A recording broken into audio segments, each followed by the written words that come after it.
Assalamualaikum warahmatullahi wabarakatuh.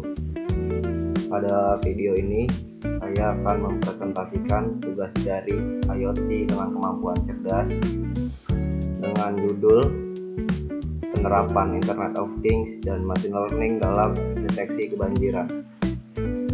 Pada presentasi kali ini kelompok saya beranggotakan 3 orang, yaitu saya sendiri Zaid Marzidan dengan NIM 2270 23 1102. Lalu ada teman saya Heri Susanto dengan NIM 2270 23 1055. Lalu ada teman saya berikutnya yaitu Raditya Sunu dengan NIM 2270 23 1083. Selanjutnya di sini saya akan membacakan latar belakang dari proyek kali ini.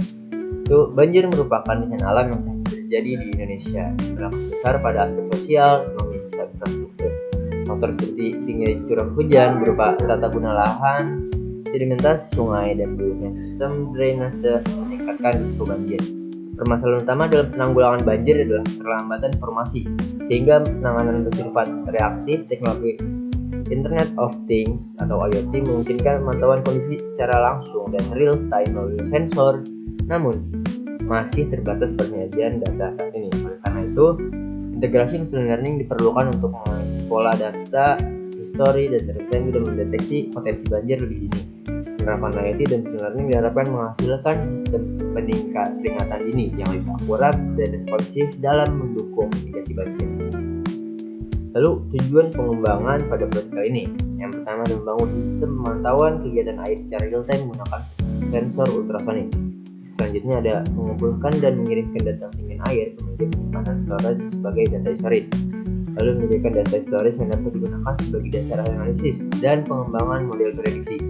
Lalu menerapkan lebih dari satu algoritma machine learning untuk memprediksi kondisi ketinggian air di masa mendatang.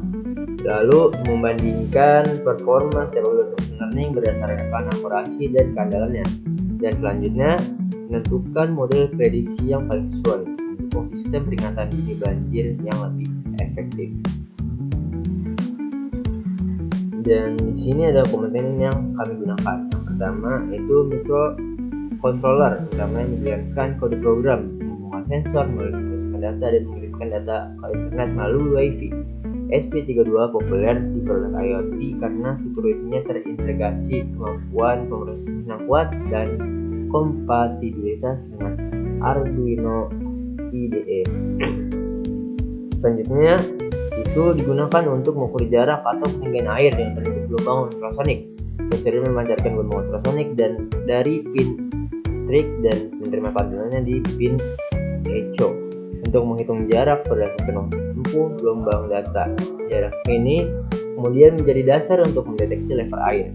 Selanjutnya ada LCD, yaitu dengan antar muka 12 jadi pakai untuk menampilkan hasil pengukuran ketinggian air dan status level air secara langsung di perangkat. 12 yang mengurangi jumlah pin yang ditentukan sehingga lebih efisien dalam menggunakan microcontroller. Komponen IT selanjutnya ada LED indikator digunakan untuk menunjukkan status level air secara cepat, yaitu hijau untuk level air aman, kedua kuning level air waspada, ketiga merah level air berbahaya, dan terakhir LED memberikan umpan balik visual yang mudah dipahami. Lalu proyek Firebase. Firebase merupakan platform backend berbasis cloud yang digunakan sebagai media penyimpanan data pada sistem IoT. Dalam proyek ini, Firebase berfungsi untuk menerima, menyimpan, dan mengolah data ketinggian air yang dikirim oleh ESP32 melalui koneksi internet secara real time. Data sensor yang tersimpan di Firebase menjadi data storage yang dapat diakses kapan saja dan digunakan sebagai dataset untuk pembuatan model prediksi machine learning.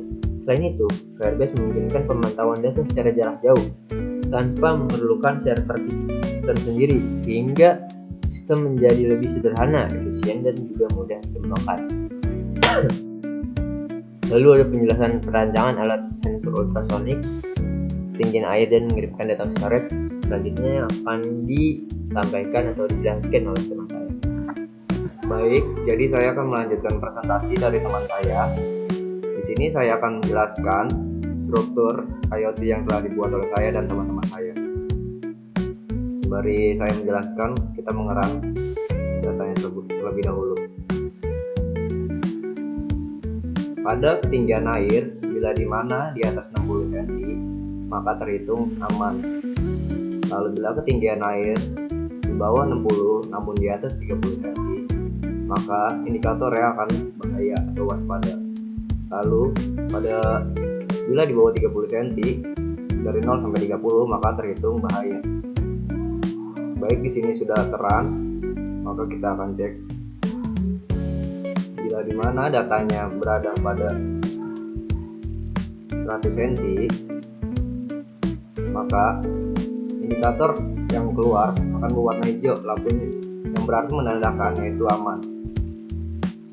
Lalu bila mana ketinggian air berada pada 46 cm di atas 30 namun di bawah 60, maka indikatornya lampu yang menyala warna kuning, yang dimana menandakan bahwa ketinggian air berada pada ketinggian yang waspada.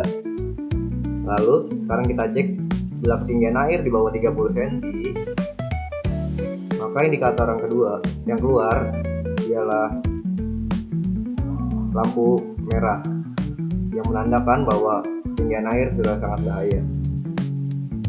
Setelah itu, data tersebut terupdate di Firebase secara 2 detik sekali, dimana bisa kita cek yang tadi.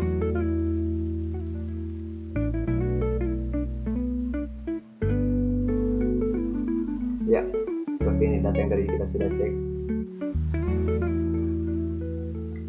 Baik, saya akan melanjutkan presentasi deteksi air. Tujuan proyek membangun sistem peringatan dini otomatis untuk mencegah kerusakan banjir di lokasi tertentu, seperti rumah atau gudang. Masalahnya, pemantauan tingkat air secara manual tidak efektif dan dapat tertunda.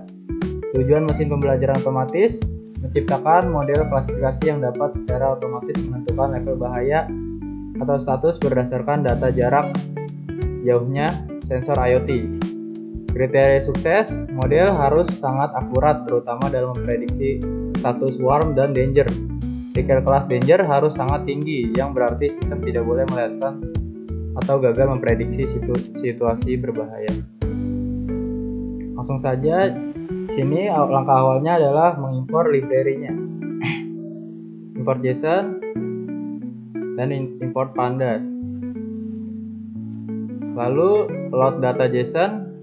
Data ini yang ditarik dari Firebase Real-Time Database melalui protokol HTTP POST.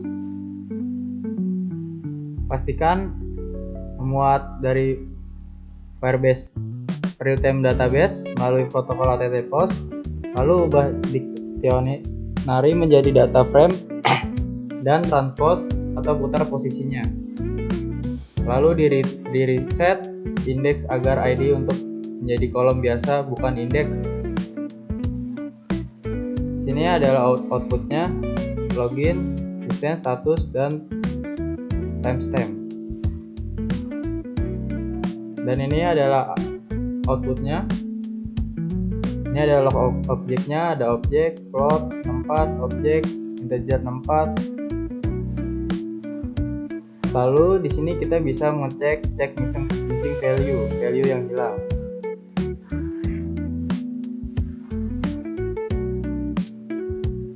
Jika sudah, akan muncul distance atau timestamp yang outputnya seperti ini. Jadi aman lebih banyak daripada waspada atau bahaya. Data preparation tidak membersihkan missing value karena tidak ada missing value. Menghapus kolom yang tidak terpakai. Sini bisa dihapus kolomnya. Dan jika sudah, hasilnya akan seperti ini. Distance dan status aman.